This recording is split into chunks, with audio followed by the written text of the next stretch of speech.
Subscribe करें हमारे YouTube channel साधना gold को और पाएं वीडियोस सबसे पहले। बेल आइकन दबाना ना भूलें। एक बेटी है, उसका नाम है कर्माबाई। जब वो बहुत छोटी सी थी ना,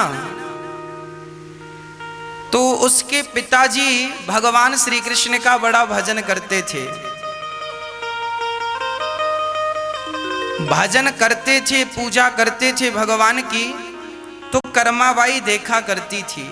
देखो, यही संस्कार हैं।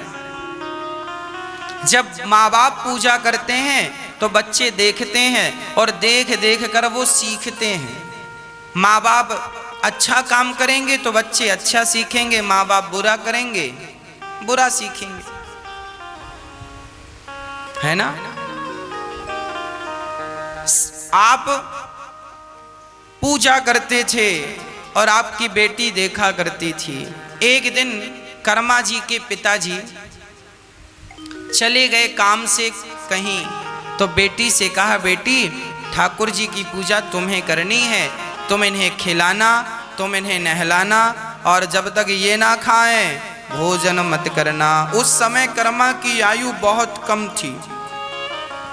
पिताजी गए, कर्मा ने स्नान किया और स्नान करके वो बड़े प्रेम से भगवान को आपने स्नान कराया और बढ़िया सी खिचड़ी बना कर ले आई।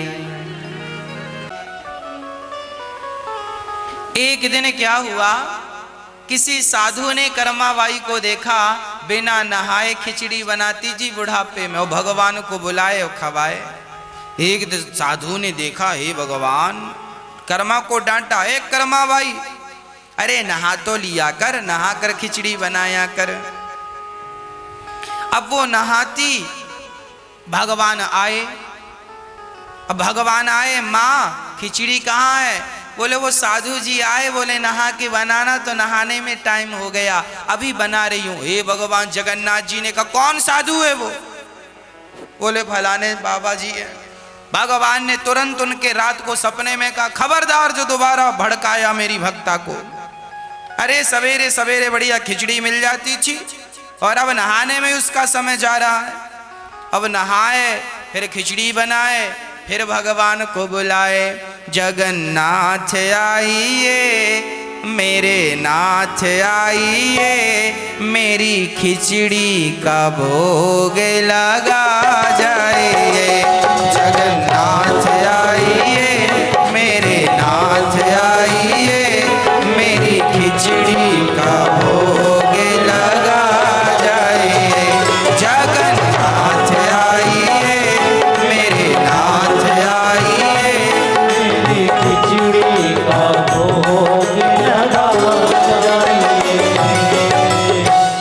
अब वो बुलाए और जगन्नाथ जी आए और भगवान खा ही रहे थे, तभी मंदिर का पट खुल गया। पुजारियों ने भगवान को पर्दा हटाकर देखना चाहा। अब भगवान भागे, जाकर बैठे। पुजारियों ने देखा, भगवान के मुंह पे चावल मैया रोज खवाती थी, मुंह पहुंचती थी, पर आज मुंह पहुंचना भूल गई। पुजारियों ने भगवान से कहा, प्रभु ये आपके मुंह पे चावल लगा है। भगवान, पुजारियों ने कहा, कौन है भगवान के मंदिर में? कोई नहीं। दरवाजा अभी खुले। पुजारियों ने समझ गए भगवान जरूर कहीं किसी भक्ता के घर गए। पुजारियों ने कहा, जाकर देखो आज किसके घर सवेरे सवेरे खिचड़ी बनी है। कर्माबाई बर्तन धुल रही थी। अब बर्तन धुल रही है। पुजारियों ने कहा, क्यों आपने भगवान को खिचड़ी खिलाया? हाँ महाराज, हम रोज खिलाते हैं, वो रोज आते हैं। कर्माबाई को अब सब बड़े प्रेम से सम्मान देने लगे। सारे पुजारी भगवान की भक्ता मानकर कर्मा का सम्मान करने लगे। जब कर्माबाई का शरीर पूरा हुआ, कर्मा जब मरी, तो जगन्नाथ भगवान की आंखों में आंसू, भगवान रो रहे। पुजारियों ने भगवान से कहा, प्रभु आप क्यों रो रहे हैं? भगवान ने कहा, क्या बताऊं, अब मुझे कौन सवेरे सवेरे खिचड़ी खवाएगा, मेरी कर्मा चली गई मुझे छोड़कर। पुजारियों ने कहा वाह प्रभु, जब इतना ही प्रेम था तो उसे क्यों मार दिया, आप चाहते थे वो जिंदा रहती। जगन्नाथ भगवान ने कहा क्या बताऊं, उसका शरीर बूढ़ा हो गया था, अब उसे बड़ा कष्ट हो रहा था और मैं अपने भक्त का कष्ट भला कैसे देखूं, तो मैंने उसे अपने धाम पहुंचा दिया है। पुजारियों ने कहा तो प्रभु फिर आप रोइए मत, हम कर्मा की तरह खिचड़ी तो नहीं बना सकते, पर आपको आज से रोज खिचड़ी खवाएंगे और उस खिचड़ी का नाम होगा कर्मा की खिचड़ी। आज भी जगन्नाथ भगवान को पहली खिचड़ी लगती है भोग में और उसे कर्माबाई की खिचड़ी कहा जाता है। आज भी जगन्नाथ भगवान जी को 8 बार भोग लगता, आपको पता है। जगन्नाथ भगवान दिन भर खाते हैं, जब देखो तब भोग ही लग रहा है, खा ही रहे।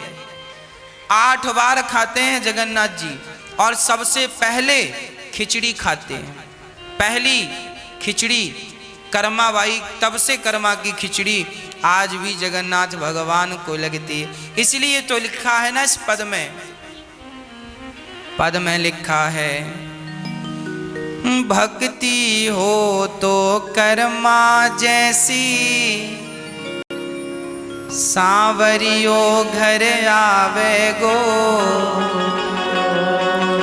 भक्ति भाव से पूर्ण होकर हरख हरख गुण गावे गो।